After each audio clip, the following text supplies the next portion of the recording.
Agari, tad, kad es tevi satieku, man vienmēr prātā ir pirmie vārti Latvijas valstsvienībai, kur tu gūvi. Bet šodien nav tik priecīgs tāds brīdis, jā.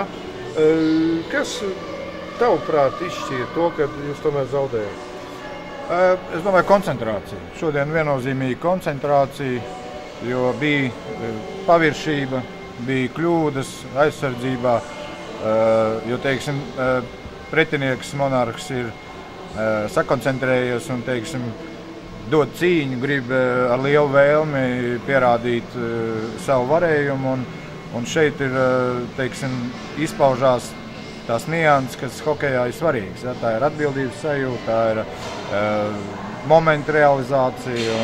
Tāpēc šodien, principā, teiksim tā, visa pagaidām sērija, ja, priekš mums iet diezgan smagi, gan realizācijā, un līdz ar to, teiksim, rodās tāda nedrošības sajūta un maza uztraukuma sajūta, un tas arī ir jūtams spēlētājos. Bet rīt ir izšķirošā spēle un uzvarēs stiprākais.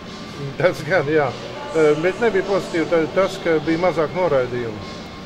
Bija tomēr kārtīgāka spēles disciplīna. Šodien, jā. Šodien varbūt tiesneši, teiksim, arī bija, teiksim, vairāk koncentrēti, varbūt ne tik daudz uz tādiem sīkumiem un noraidījumiem. Jā, tur bija ļoti daudz pirmajā, arī tas vārdsgums, bet tas ir pagājis. Ļāva tiesneši, teiksim, šodien uzspēlēt un brīvāk bišķiņ, tāpēc arī varbūt tie mazākumi bija vairākumi mazāk.